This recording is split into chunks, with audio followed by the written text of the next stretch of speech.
The Unexpected Guest by Agatha Christie. Hello? Is anyone there? I'm so sorry, it's this confounded fog. I've just run my car off the road into a ditch. I haven't the faintest idea where I am. I must have run off the main road somewhere. I've been driving round these topsy-turvy lanes for an hour or more. Are you asleep? Good God. He's dead. Yes. You know? Yes. He's been shot. Through the head. Who? You shot him? Yes. The telephone is on the desk. Telephone? If you want to ring up the police. A few minutes one way or the other won't make any difference. They'll have a bit of a job getting here in this fog anyway. I'd like to know a little more. Who is he? My husband. His name was Richard Warwick. I'm Laura Warwick. I see. Well, hadn't you better sit down? Can I get you a drink? It must have been a shock. Shooting my husband? I should imagine so, yes. Or was it just fun and games? It was fun and games. But I would like that drink. Right. Now then, suppose you tell me all about it. Hadn't you better ring the police? All in good time. Nothing wrong with having a cosy little chat first, is there? I don't... Who are you? How did you happen to come here tonight? My name is Michael Starkweather. I'm an engineer. My mother's family came from this part of the world. I thought I might buy a little house.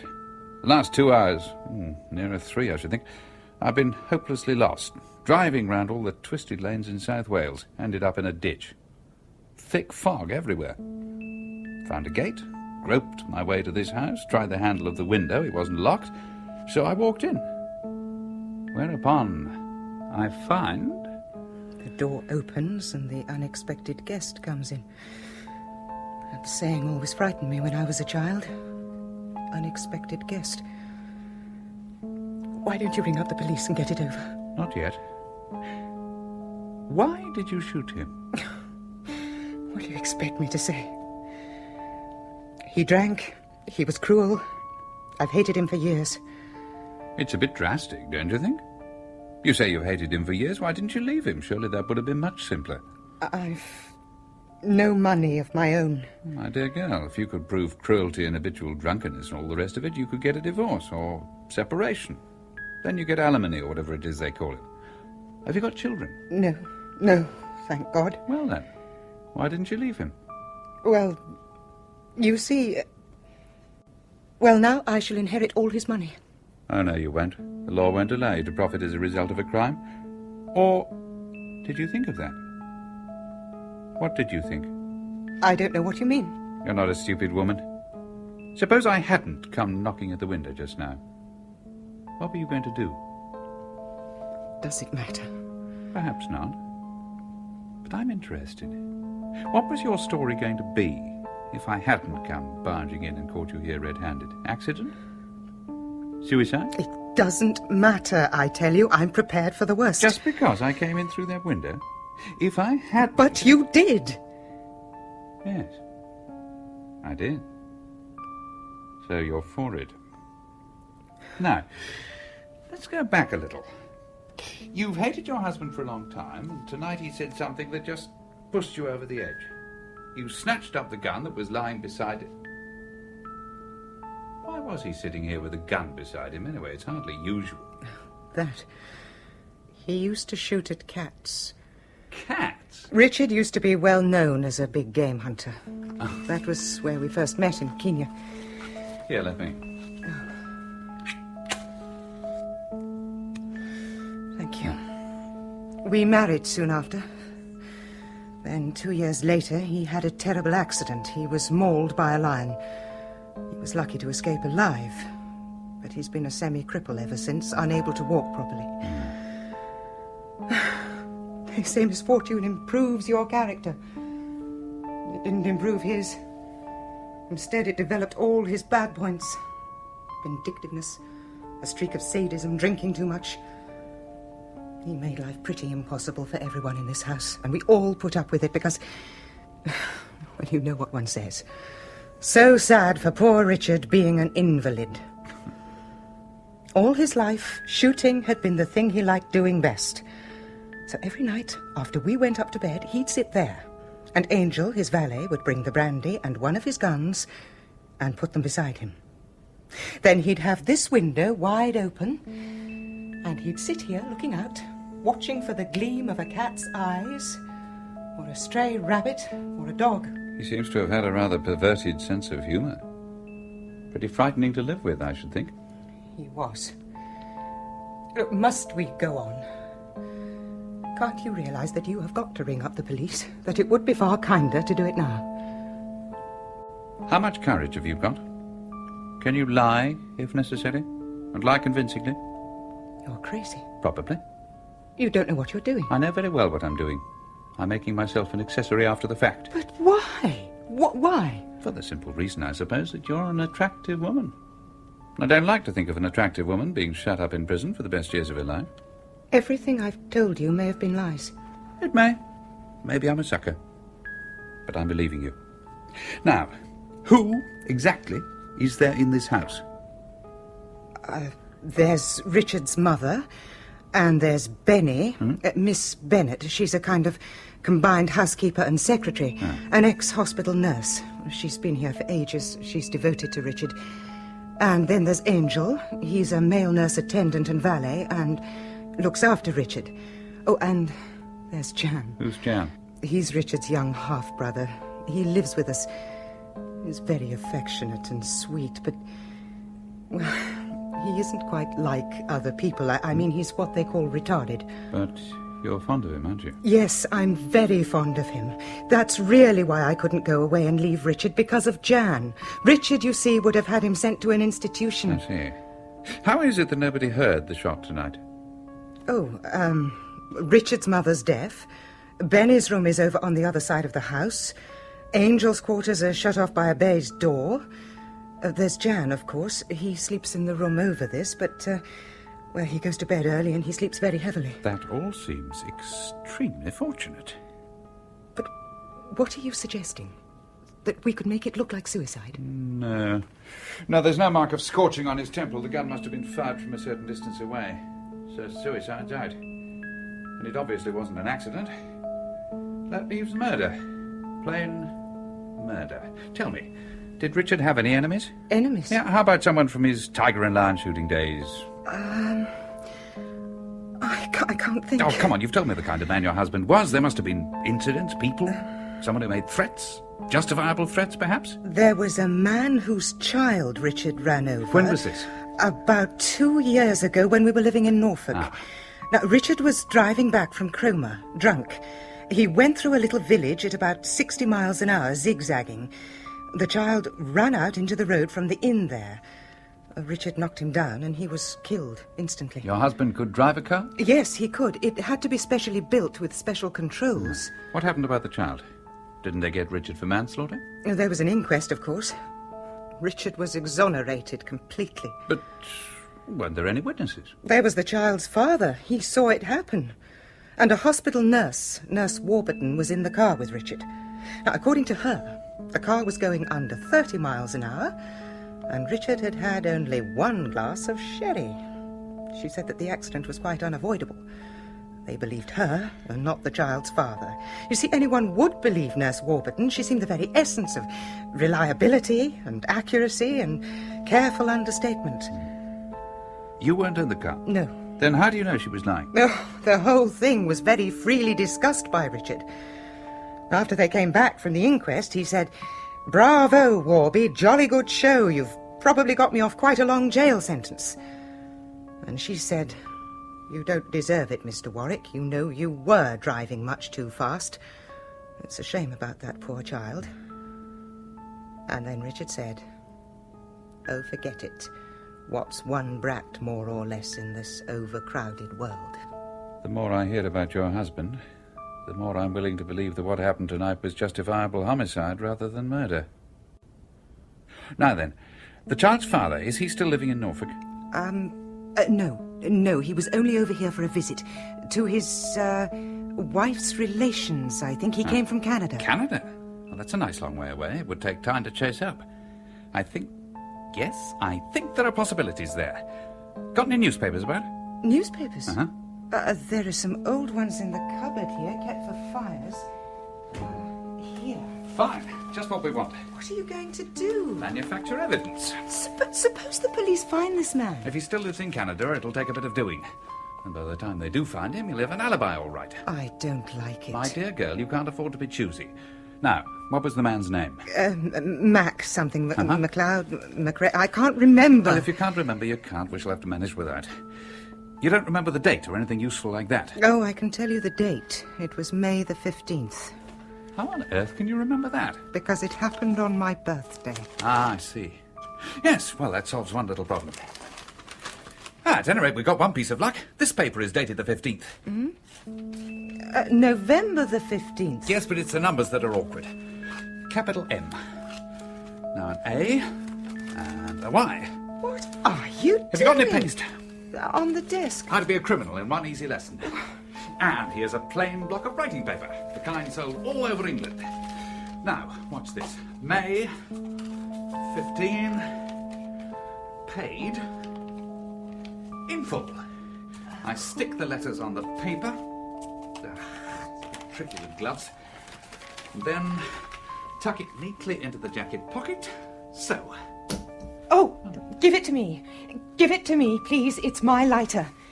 All right, it's your lighter. There's nothing to get upset about. You're not losing your nerve, are you? No. I just can't think. You don't have to think. You've just got to obey orders. Now, have you got a furnace of any kind in the house? There's the hot water boiler. Good. Now, the first thing you do is to go into the kitchen and put the rest of this newspaper in the boiler. Then you go upstairs, get out of your clothes and into a dressing gown or negligee or what have you. Have you got any aspirin? Yes. Right, well, empty the bottle down the loo, then go along to someone, your mother-in-law or Miss Bennet, and say you've got a headache and want some aspirin. Then, while you're with whoever it is, leave the door open, by the way. You'll hear the shot. The shot? Yes, I'll attend to that. Now, when you hear it, register alarm and bring Miss Bennet and anyone else you can collect down here. Your story is that you don't know anything. You went to bed, you woke up with a violent headache, you went along for aspirin, and that is all you know. Understand? Yes. Then go along and do your stuff. You oughtn't to do this. You shouldn't get involved. Now, don't let's have any of that. Everyone has their own form of, what do we call it just now? Fun and games. Can you do what I've told you? Yes. Right. Oh, good. You've got a watch. What time do you make it? Just after 10 to 12. Right. I'll allow you 4 minutes. 4 minutes to go along to the kitchen, pop that in the boiler, go upstairs, out of your things, and along to Miss Bennet. Do you think you can do that? Laura? Yes. Now then, at 5 minutes to midnight exactly, you'll hear the shot. Off you go. You're not going to let me down, are you? No. Good. Sergeant Cadwallader? Season of mists and mellow fruitfulness, close bosom friend of the maturing sun. What? Keats? Oh, really? Oh, you'd hardly credit the fine day it is when you think of the terrible time we had getting here last night. Worst fog I've known in years. No wonder the accidents piled up the way they did on the Cardiff road. Have the fingerprint boys finished their job yet? Oh, yes, sir. I've got them all ready here for you. No trouble from the household about taking their prints? No trouble whatever. Most obliging they were. Anxious to help, as you might say. Right, now let's see. Mr. Warwick, that's the deceased. Mrs. Laura Warwick, Mrs. Warwick Sr., young Jan Warwick, Miss Bennet, and, who's this, Angle? No, Angel, sir. Oh, Angel. Oh, yes. That's the male nurse attendant, isn't it? Yes, sir. And 2 other sets. Well, one will be Michael Starkweather's. He gave Mrs. Warwick brandy and he carried the gun in from the garden. Mr. Starkweather. Oh, You don't like him? Well, what's he doing here? That's what I'd like to know. Running his car in a ditch and coming up to a house where there's been a murder done. Oh, you nearly ran our car into the ditch last night coming up to a house where there'd been a murder done. Yes, well, that's different. And as to what he's doing, he's been here for the last week looking round for a small house or cottage. Seems he had a Welsh grandmother.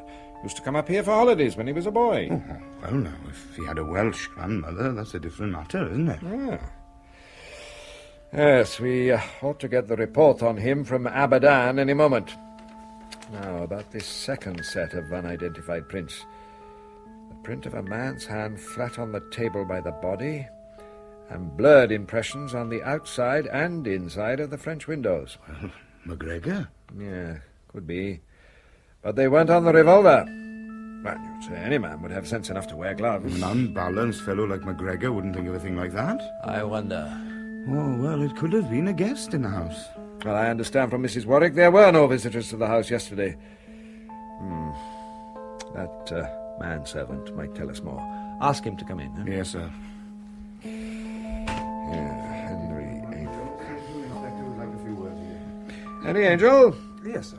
sit down, will you? Thank you. Now then, you've been nurse attendant and valet to Mr. Richard Warwick for how long? 3.5 years, sir. Yeah. Do you like the job? I find it quite satisfactory, sir. What was Mr. Warwick like to work for? Difficult. But there were advantages? Yes, sir. I was extremely well paid. Which made up for other disadvantages. Eh? Yes, sir. I am trying to accumulate a little nest egg. Ah, I see. Now, what's all this about guns and revolvers and shooting at animals? It was Mr. Warwick's hobby, sir. What we call in the profession a compensation. Huh? He'd been what they term a big game hunter, I understand. What was the good of his having a gun last night with that fog? It was just a habit, sir. He was used to it, as you might say. When did you last see him? About 9:45, sir. He had brandy and a glass by his side and the pistol of his choice. I arranged the rug for him and wished him good night. Didn't he go to bed? He always slept in his chair. At 6 a.m, I would bring him tea, and then I would wheel him into his bedroom for a bath, a shave, and so on. He then usually slept until lunchtime. He was rather an eccentric gentleman. Mm-hmm. And this window was shut when you left him? Yes, sir. There was a lot of fog about. Was it locked? No, sir. That window was never locked. I see.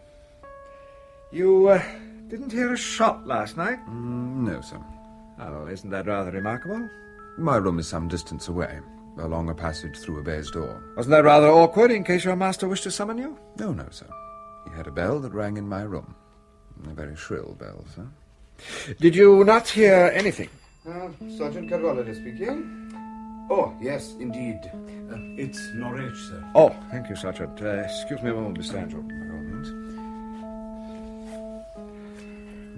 That you, Emerson? Will that be Thomas all? here. Oh, no, if you wouldn't mind hanging on, I'm sure the inspector... Got has it? a few Right. questions for you. Very well.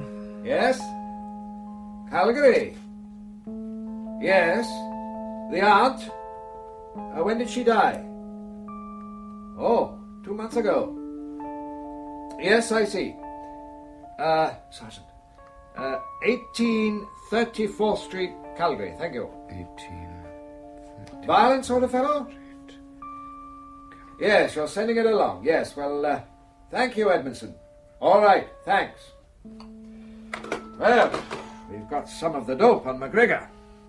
It seems that when his wife died, he travelled back from Canada to leave the child with an aunt of his wife's who lived in North Walsham, because he got a job in Alaska and couldn't take the boy.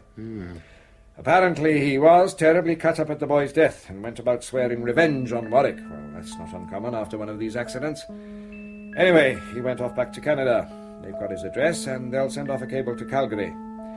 The aunt he was going to leave the child with died about 2 months ago. You were there at the time, I suppose, Angel. Motor accident in North Walsham, running over a boy. Oh, yes, I remember it quite well. Had Mr. Warwick been drinking? I believe he had had a glass of sherry, sir. Well, I think that'll do for now. Thank you, sir. Oh, by the way, were there any visitors to the house yesterday? Yesterday evening in particular? Not that I can recall at the moment. Thank you for your help, Mr. Angel. If you ask me, that fellow's a nasty bit of goods. Nothing you can put your finger on, mind. I don't like him. I quite agree.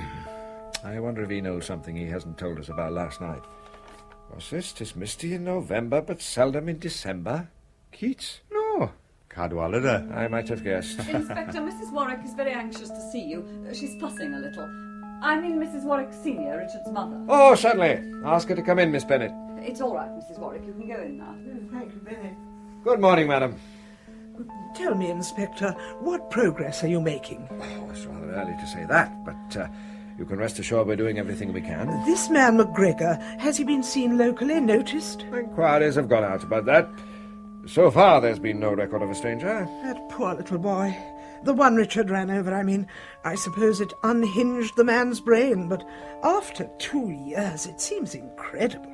Yes, it does seem a long time to wait. But he was a Scot, of course, a McGregor, and patient, dogged people, the Scots. Oh, that's quite true. Your son had no preliminary warning, no threatening letter, anything of that kind? No, I'm sure he hadn't. Richard would have said so. He would have laughed about it. And after the accident, did your son offer any compensation to the father? Naturally. Richard was not a mean man, but it was refused, indignantly refused, I may say. Quite so. I understand McGregor's wife was dead. The boy was all he had in the world. It's a tragedy. But not your son's fault.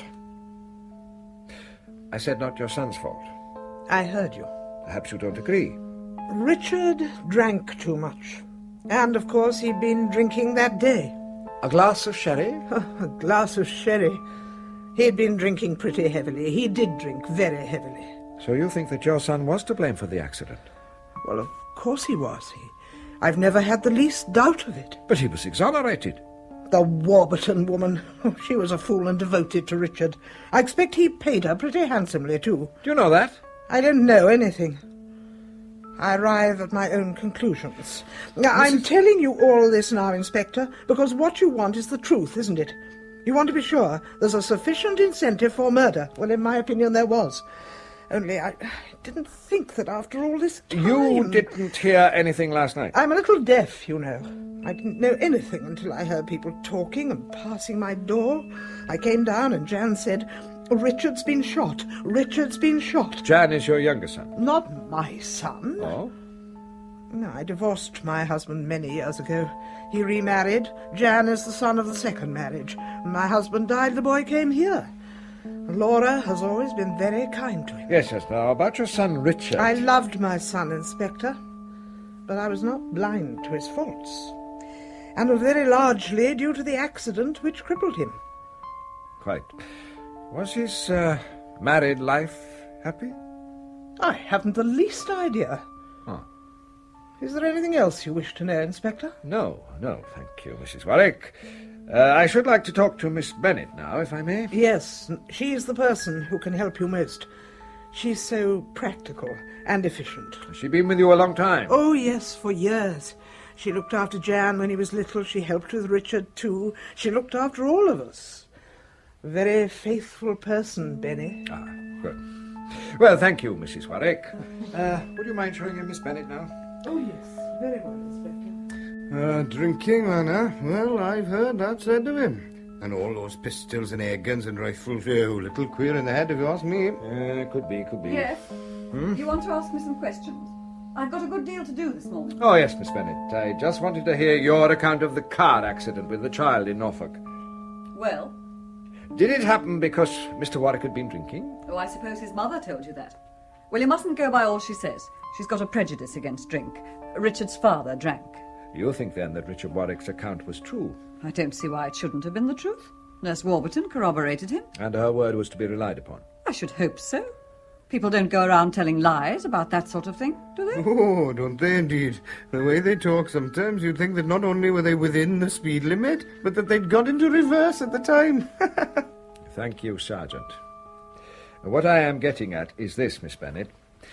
In the grief and stress of the moment, a man might easily threaten revenge for an accident that had killed his child. But on reflection, if things were as stated, he would surely have realized that the accident was not Richard Warwick's fault. Oh, yes. I see what you mean. But if, on the other hand, there had been furious driving, if the car had been out of control... Did Laura tell you that? What makes you think she told me? Don't know. I just wondered. Is that all? I'm very busy this morning. Oh, yes, I'm sure. I'd like to have a word with Jan next, if I may. Why can't you find this man McGregor and question him? He can't have got far. Oh, we'll find him, don't you worry. I hope you will. Revenge. It's not Christian. Oh, especially when the accident was not Mr. Warwick's fault and could not have been avoided. Exactly. I'd like to speak to Jan, please. Sergeant? Oh, at once, sir. You're not to worry him. He's very easily unsettled. He gets excited, temperamental. Oh, you needn't worry, Miss Bennet, I assure you. We quite understand the position. Do you want me? Have you caught him yet? Will there be blood on his clothes? Jan, you must behave yourself. Just answer what you're asked. Oh, yes, I will. But can't I ask any questions? Of course you can ask questions. Thank you, Miss Bennet. Oh, all right. All right, I'm going. How then, Jan Bach? I don't suppose you've ever been in close contact with a murder before? No, I haven't. It's very exciting, isn't it? Have you got any clues? Fingerprints or bloodstains? Oh, you seem very interested in blood. Oh, I am. I like blood. Oh.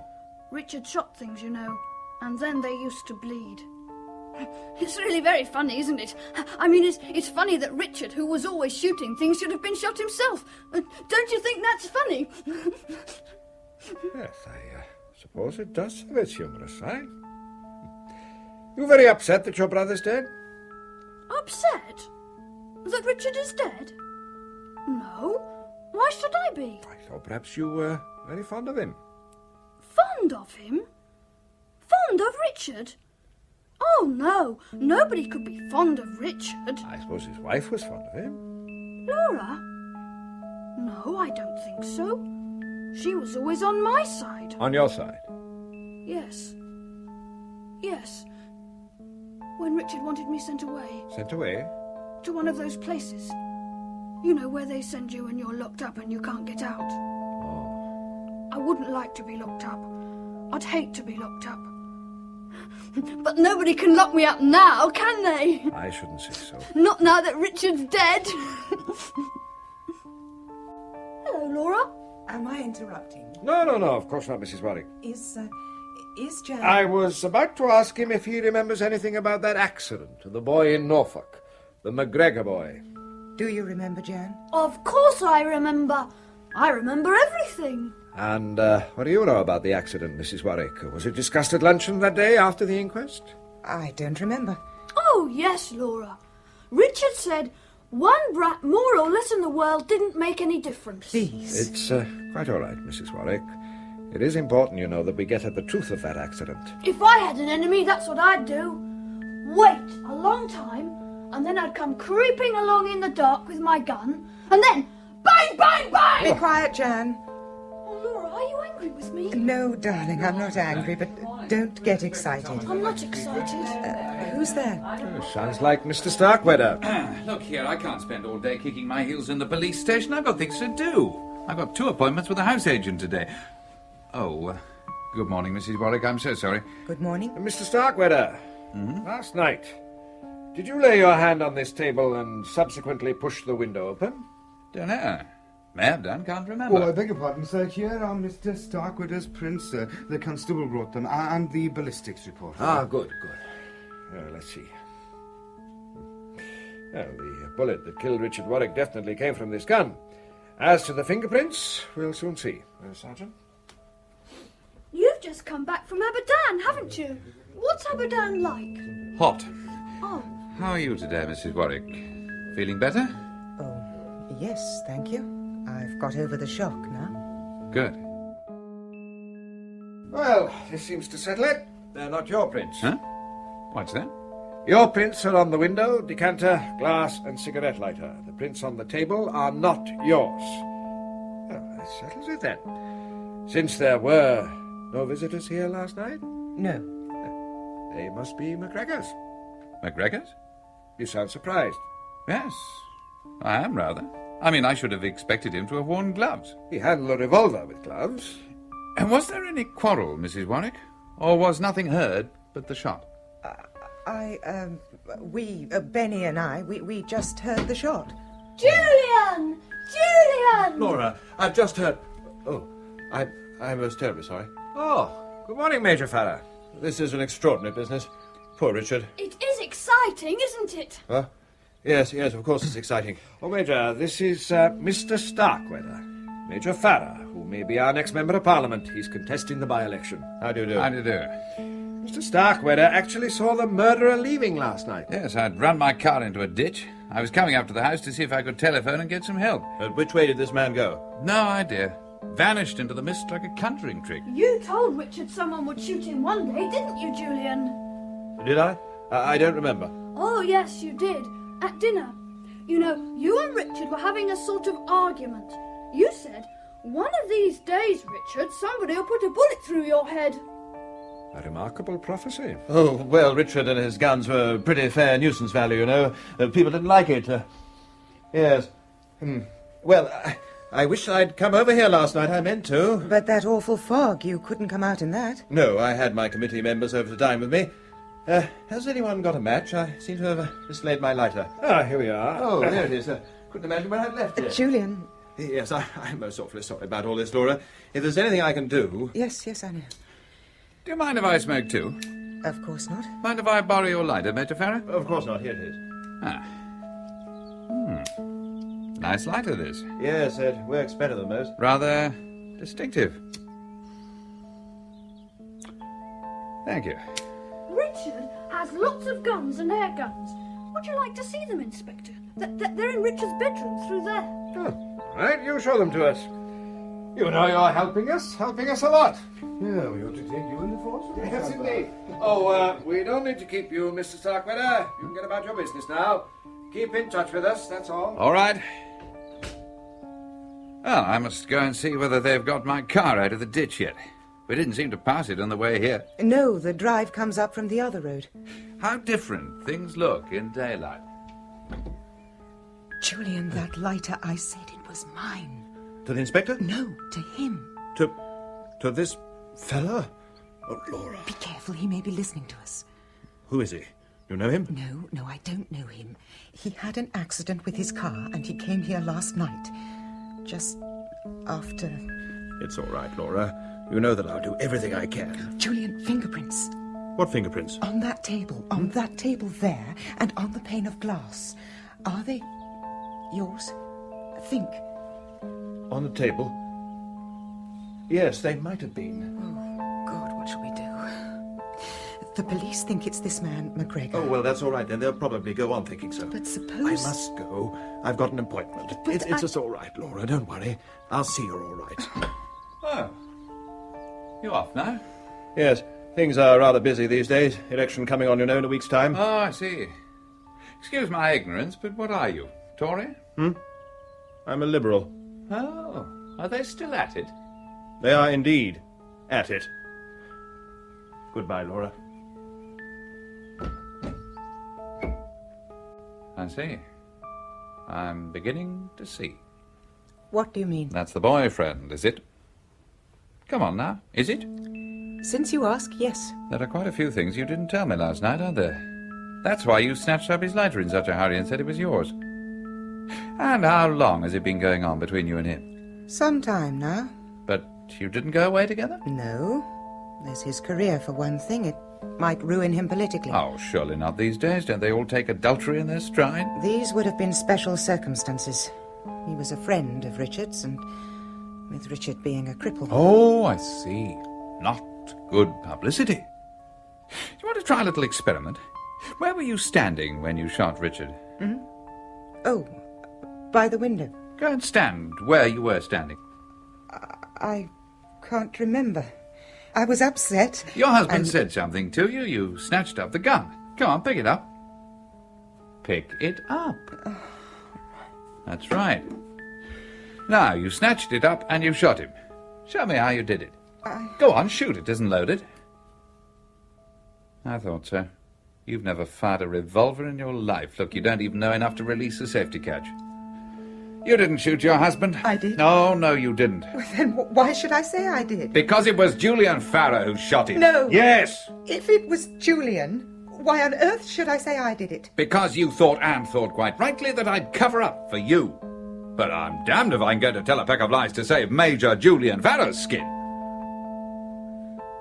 Oh, yes, you are. You'll have to. You can't back out now. You've told your story to the police. You can't change it. What?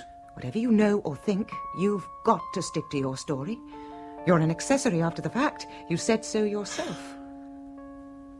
Well, I'm damned. You little bitch.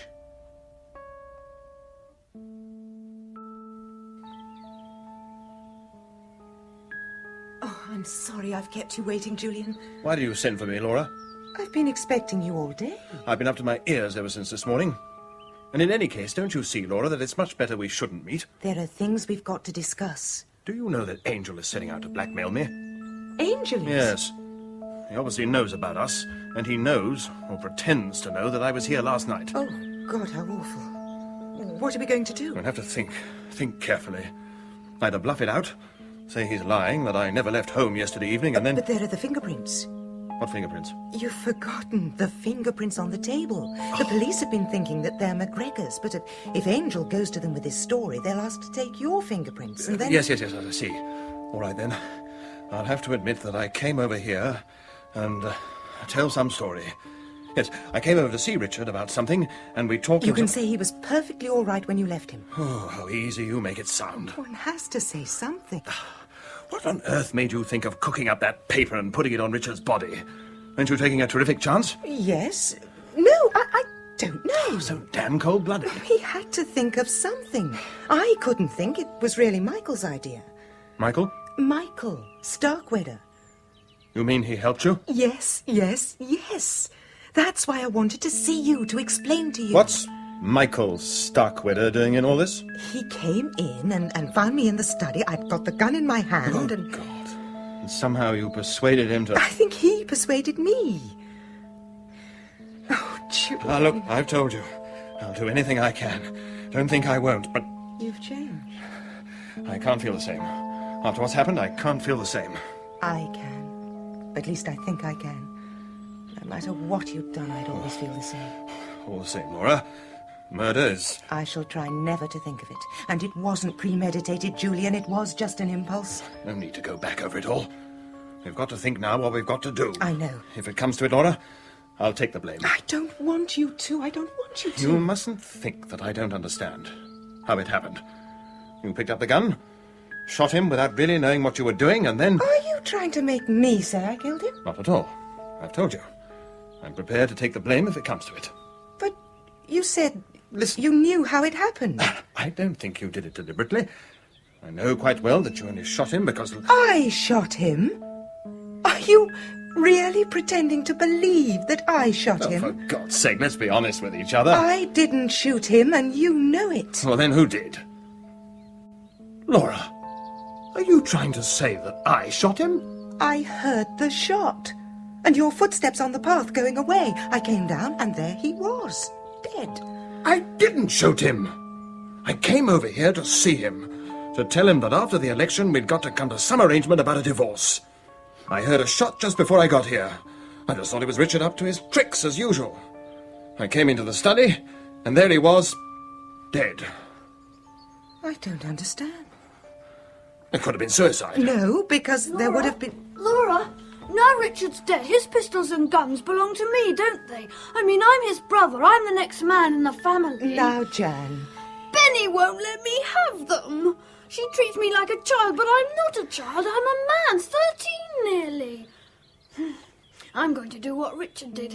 I'm going to shoot squirrels and birds and cats. I might shoot people if I don't like them. Listen, Jan, darling, it's a very worrying time for all of us, and Richard's things don't belong to anybody until the lawyers have come and read his will and granted what they call probate. Until then, we all have to wait and see. Do you understand? I understand what you tell me, Laura. I love you, Laura. I love you very much. Yes, dear, I love you. You're glad Richard's dead, aren't you? No, I'm not glad. Oh, yes, you are. Now you can marry Julian. Yeah? Oh, silly old Benny. Now, do be nice to Benny. She's having such a lot of trouble and worry over all this. You must help her, Jan. You're the man of the family now. All right, all right. For your sake, Laura. Benny? Benny? I'd no idea he knew about us. That's the trouble with people like Jan. You never know how much or how little they do know. He gets rather easily out of hand, doesn't he? He gets easily excited, yes. But now that Richard isn't here to tease him, he'll calm down. Good afternoon. Oh. Good afternoon. Oh, how's everything? Bright and cheerful? I see. Two's company, three's none. Oh, please don't. As a matter of fact, I've come for 2 reasons. First, to say goodbye. My character's been cleared. High-level cables from Abadan saying what a fine, upright fellow I am. So, I'm free to depart. Oh, I'm sorry you're going so soon. That's nice of you, considering the way I butted into your family murder. But I came in by the garden for another reason. The police brought me up in their car. And although they're being very tight-lipped about it, it's my belief there's something up. They're in the study now. Doubtless you'll hear all about it. Shall we join them?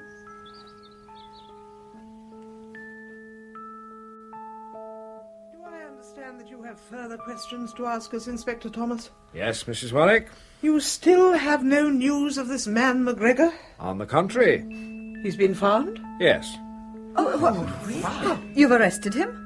That would be impossible, Miss Bennet. Impossible? Why? Because he's dead. What? Dead? John McGregor died in Alaska over 2 years ago, not very long after he returned to Canada from England. Dead? That makes a difference, doesn't it? It wasn't John McGregor who put that revenge note on the dead body of Mr. Warwick. But it's clear, isn't it, that it was put there by someone who knew all about McGregor and the accident in Norfolk, which ties it in very definitely with someone in this house. No. It could have been... Yes, Miss Bennet? Nothing. Before you get busy with routine, Inspector, there's something I must mention. Mrs. Warwick has just told me that there are some fingerprints you're anxious to identify. On this table, I think you said. In all probability, Inspector, they're mine. You were over here last night, Major Farrar? Yes, I came over, as I often do after dinner, to have a chat with Richard. And you found him... very moody and depressed, so I didn't stay long. What time was this, Major Farrar? I really can't remember. 10:30, thereabouts. There was no quarrel, hard words? Certainly not. Excuse me, Inspector. I'm late.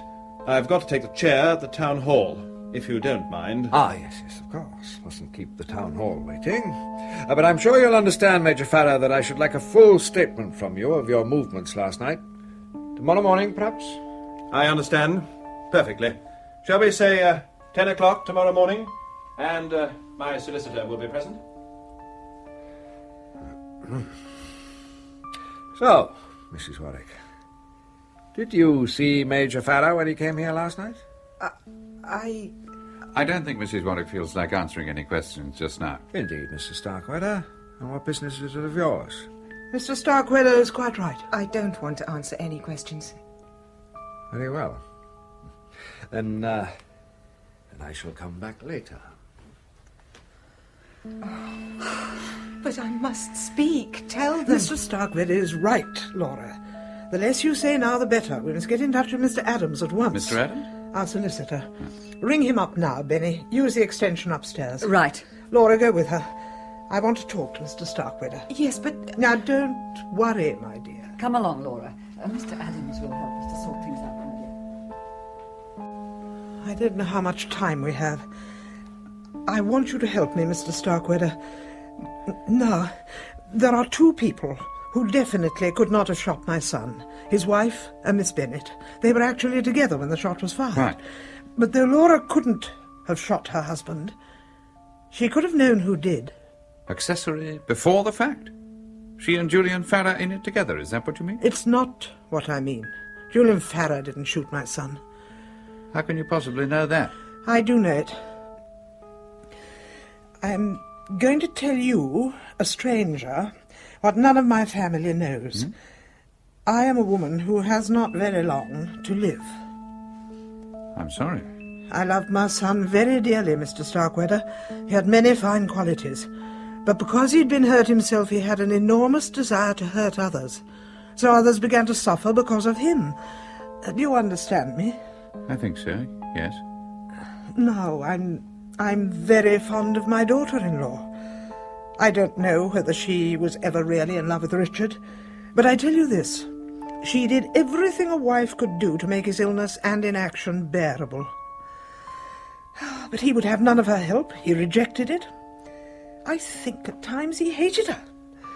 So when I tell you that the inevitable happened, I think you will understand what I mean. Laura fell in love with another man, and he with her. So? So, there came a time when it seemed that only one thing would solve all the difficulties. Richard's death. And so, conveniently, Richard died? Yes. Excuse me putting this bluntly, Mrs. Warwick, but are you confessing to murder? I'm not confessing to anything. I'm merely putting before you a certain point of view. An emergency might arise when I was no longer here to deal with it. And in the event of such a thing happening, I want you to take this. You see to whom it is addressed? The Chief Constable, yes, but I'm not at all clear what's really in your mind.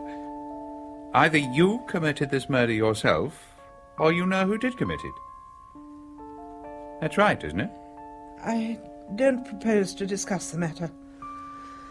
Thank you for listening, Mr. Starkweather. You've been very kind. Well, I'm damned. What a woman. Where's the inspector? Michael, you must listen to me. Julian didn't kill Richard. Indeed. Did he tell you so? You don't believe me, but it's true. You see, he thought I'd killed Richard. That's not exactly surprising. I thought so too, didn't I? But he couldn't take it. It made him feel differently towards me. Whereas when you thought he'd killed Richard, you took it in your stride without turning a hair. Women are wonderful. What made Julian come out with the damaging fact that he was here last night? Don't tell me it was simple love of truth. It was Angel. He saw, or says he saw, Julian here. Ah, I thought I got a whiff of blackmail. Not a nice fellow, Angel. He says he saw Julian just after the shot was fired. Oh, I'm frightened. It's all closing in. I'm frightened. Mr. Starkweather, Laura, go next door with the inspector. Yes, if you Very would. well. Quickly. Now come in, Jan. Don't tease me anymore. Come in. Come in. Benny? How did you get hold of that? Thought you were so clever, didn't you, Benny, locking up all Richard's guns in the cupboard? But I found a key. I've got a gun now, just like Richard. I'm going to shoot things. Jan, please. Be careful, Benny. I might shoot you. Oh, you wouldn't do a thing like that, Jan. I know you wouldn't. No, I wouldn't. It's not as though you were just a careless boy. You're a man now, aren't you? Yes, I'm a man. Now Richard's dead, I'm the only man in the house. That's why I know you wouldn't shoot me. You only shoot an enemy. That's right. But you like killing things, don't you, Jan? It's exciting to kill things. You didn't want Richard to have you sent away, did you? He said he would. He was a beast. You said to him once that you'd kill him if he was going to send you away. Did I? But you didn't kill him. Who says so? Perhaps I did. Oh, no. It wouldn't be you. You're only a boy. You wouldn't have dared. You think I wouldn't have dared? Is that what you think? Of course you wouldn't have dared to kill Richard. You'd have to be very brave and grown up to do that. You don't know everything, Benny. I'm much cleverer than you are. I know things you don't know. Have you got some big secret now? Big secret. Big secret. You'd be frightened if you knew. Would I? Would I be frightened? Nobody knows anything about me, really, or the things I can do. Silly old Richard, sitting there and shooting at silly old birds. He didn't think anyone would shoot him, did he? No, that was his mistake. Yes, that was his mistake. He thought he could send me away, didn't he? I showed him. Did you? How did you show him? Shan't tell you. Perhaps I can guess what you did, but I won't say. It'll be just your secret, won't it? Yes, it's my secret. Nobody knows what I'm like.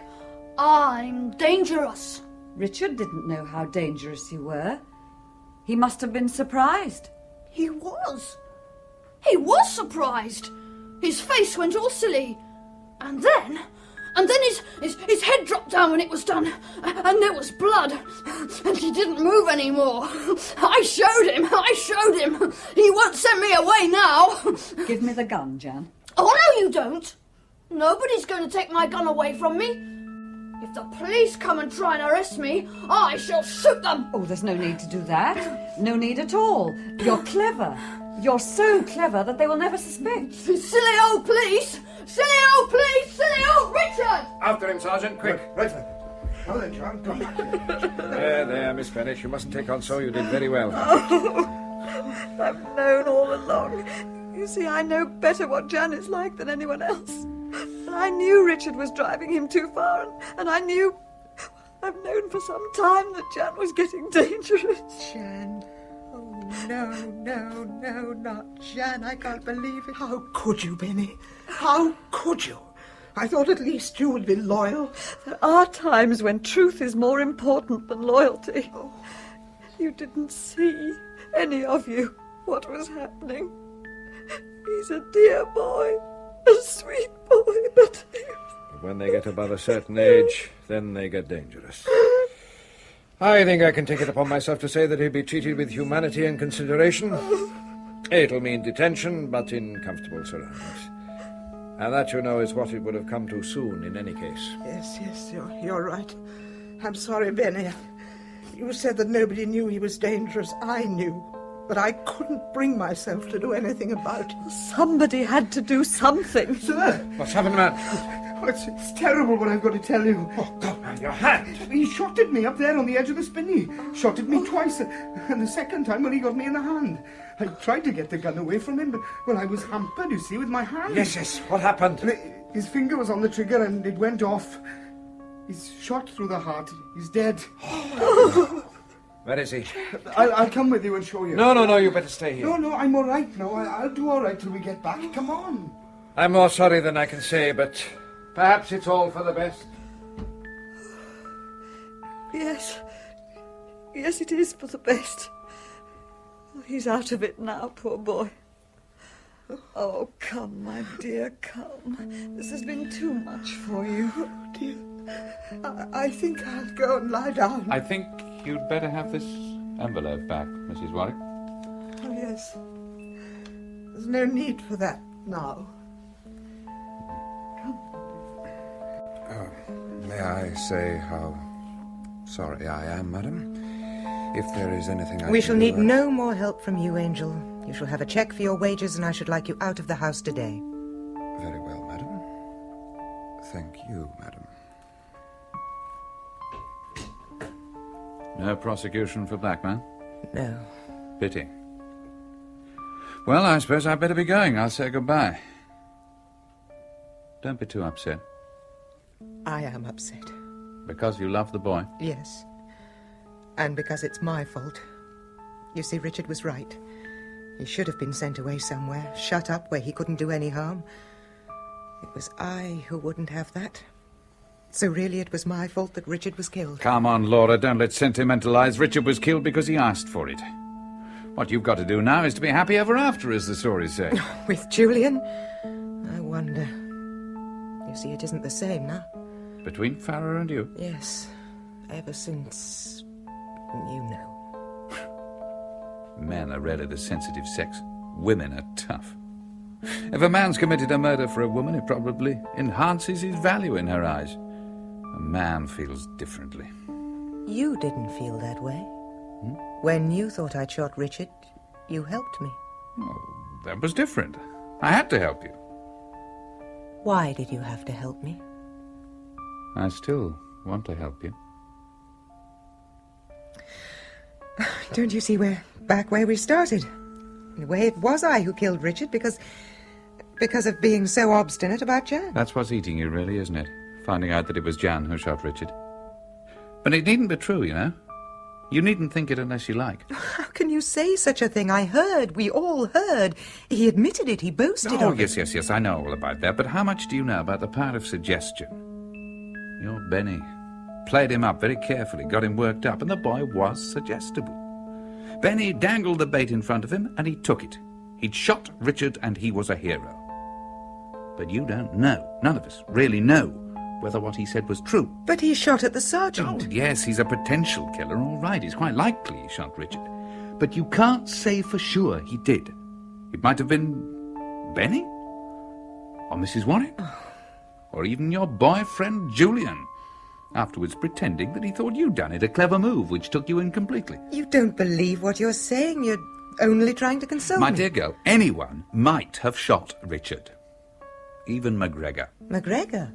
But MacGregor's dead. Of course he's dead. He'd have to be. Look here. I can put up a very pretty case for MacGregor having been the killer. Say he decided to kill Richard as revenge. What does he do? Well, first thing is he has to get rid of his own personality. Well, it wouldn't be difficult to arrange for a death in some remote part of Alaska. Then he changes his name, and he starts building up a new personality for himself in some other country, some other job. Go on. He keeps tabs on what's going on over here, and when he knows that you've left Norfolk and come to this part of the world, he lays his plans. He shaves his beard, dyes his hair, and all that sort of thing, of course, and then on a misty night, he comes here. Now, let's say it goes like this. Let's say MacGregor says, I've got a gun, and so have you. I'll count 3 and we both fire. I've come to get you for the death of my boy. You know, I don't think your husband was quite the fine sporting fellow you think he was. I have an idea he mightn't have waited for 3. You say he was a damn good shot, but this time he missed. And the bullet went out into the garden, where there are a good many other bullets. But MacGregor doesn't miss. He shoots and kills. Drops his own gun by the body, takes Richard's, goes out of the window, and presently he comes back. Comes back? Why? Well, suppose he has an accident and can't get away from here. What can he do? Only one thing. Come up to the house and discover the body. You speak as though you know just what happened. Of course I know. Don't you understand? I'm MacGregor. You? Goodbye, Laura.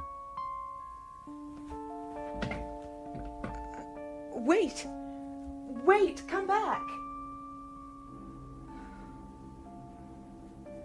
Come back. Oh, Michael, come back.